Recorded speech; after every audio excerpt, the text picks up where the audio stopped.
time to take a look at the Chicago Bears 2021 win-loss prediction, and it is the way too early win-loss prediction video, folks. So if you are new to the channel, welcome. What is going on, y'all? Faiz Sports Talk back at it with another video, talking, of course, motherfucker, to talk about the Chicago Bears. So if you're a Bears fan, hit that big red subscribe button down below. Make sure you are following me on all my social media platforms, and guys, hit the bell icon to be notified every time I drop a new video. Let's get into it. All right, here we go, taking a way too early look at the Chicago Bears win prediction for the 2021 season. So look, folks, I get it. It's way too early, but we're in the dead point of the offseason, and the content can't stop. So you know I got to bring it for you, and that's exactly what I'm going to do. So you see the whiteboard behind me, and you see we actually have the teams the Bears are going to play in 2021. So this is their schedule. But we just don't know what order they're going to play them in, okay? So that is obviously very important, right? If you have a very stretch of rough games or if you have a stretch of easy games, it's going to impact your win-loss record at the very end, right? So I get that. But at least we have the teams. And so what I'm going to do is go through every single team and give you guys a win or loss for the Bears, and finally give a win-loss prediction for the Bears at the very end. Because here's the thing, folks. The draft is over. Free agency is over. The roster is pretty much set at this point for the Bears, all right? Going into 2021, they're not going to add any notable pieces, all right? It's not going to be significant. It's not going to be anything crazy. So this is who we have, all right? And another thing, this win-loss prediction that I'm going to give you is under the assumption that Andy Dalton is the Bears starter for the entirety of the 2021 season. All right. I know a lot of you guys want Justin Fields. I know Justin Fields is the most exciting thing that's happened to Bears fans in years, but everything we've been hearing from Bears management, from the front office, from the coaching staff, is that Andy Dalton's going to start.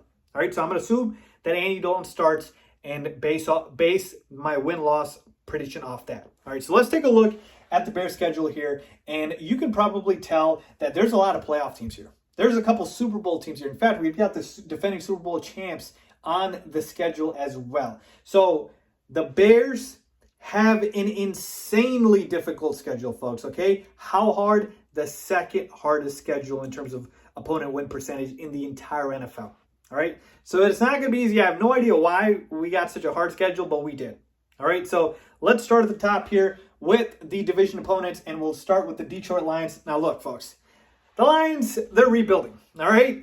They just got Jared Goff. They got rid of their longtime quarterback, Matt Stafford. They cut Kerryon Johnson. This roster is completely devoid of talent, right? And so let's just, call it like it is. The Lions aren't very good. And so these two games, I believe, are going to be dubs for the Bears, all right?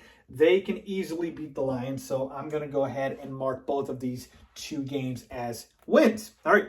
Sorry, Lions fans, but you'll understand. Moving on to the Vikings here, all right? Look, the Minnesota Vikings, we've been kind of, beating their you-know-what the last couple of seasons, even with Mitchell Trubisky. But the Vikings are a solid team. Kirk Cousins is a solid quarterback, and a lot of people hate on him, but he's solid, all right? He's not spectacular, but he gets the job done. You got Justin Jefferson, Adam Thielen. The defense took a step back last year, but hopefully, I think they will, I should say hopefully, but for Vikings fans, hopefully they take a step forward this upcoming season. And they made some notable changes in the draft and free agency, added some talent. So last season, we did lose to the Vikings, so it's not like we've never lost to them in the last couple of seasons. So I'm going to say we split. I'm going to say we win one game at home and we lose one game on the road. All right, simple enough. I give the Vikings some respect. They're a solid team. Moving on to the Green Bay Packers. Now, look, folks, I have no idea if the Packers are going to have Aaron Rodgers as their quarterback starting week 1 of 2021, or if he's going to be gone and traded from the team. All right, both of those two outcomes, I believe, are very legitimate in terms of happening. So what are we going to do then? Well, because we really don't know, because if Rodgers is the quarterback, these very easily could be 2 losses. If Rodgers is not the quarterback, these very easily could be 2 wins. I'm going to go ahead and just split it down the middle. Win-loss, all right?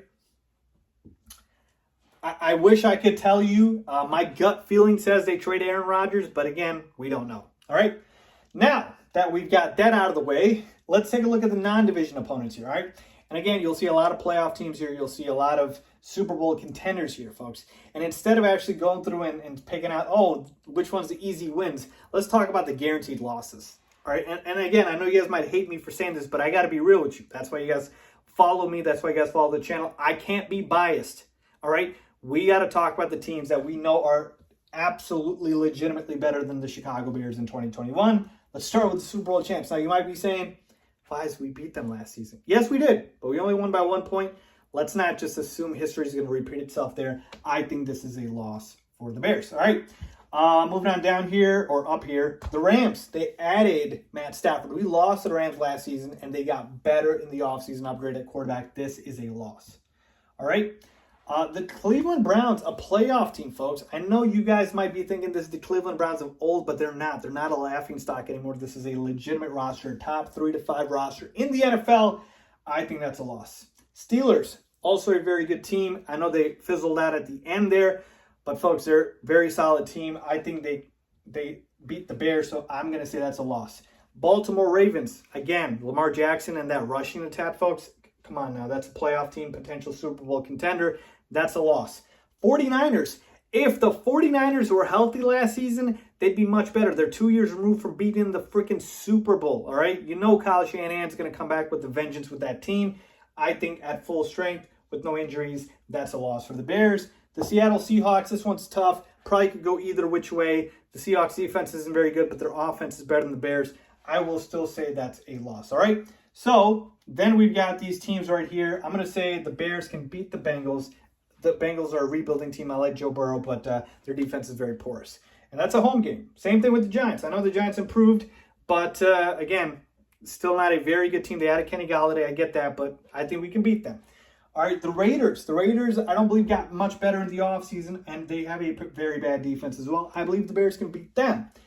The Arizona Cardinals, this one's tricky. I think it could legitimately go either way. I don't know why I said it like that, but you get my point. I'm going to say that's a loss. All right, the Cardinals did improve in the offseason. I like what they did. They added J.J. Watt, added the corpse of A.J. Green, but still, they improved. So, just to make sure I didn't miss anybody, that is the schedule, and that is the win-loss here. So let's count up the W's. 1, 2, 3, 4, 5, 6, 7. So 7 wins, and remember, 17 games, so 10 losses. So 7 and 10, if I can do that right, 7 and 10 is what I predict the Bears to be in 2021. Now, keep this in mind, folks. Insanely difficult schedule. All right, Andy Dalton is a starting quarterback.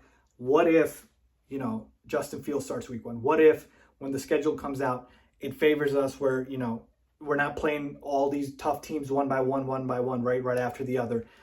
All of those things come into play here. Like if Justin Fields starts, you could flip the Cardinals game. Maybe you could flip the Seahawks game. Maybe you can flip the Browns game. So you're talking about, I believe, a difference at most of probably 3 games, all right, that Justin Fields can add there. So you're basically going from 7 and 10 to potentially 10 and 7 if Justin Fields starts. Again, probably best case scenario, he's still a rookie quarterback. Rookies don't win a lot in the NFL, but that's kind of what we have to look forward to. Now, again, you guys have to be realist here. It's a tough schedule. I'm still very much looking forward to what the Bears are going to do, but it is a tough schedule. So let me know if you guys agree or disagree with my prediction. Leave a comment down below. As always, thanks for watching.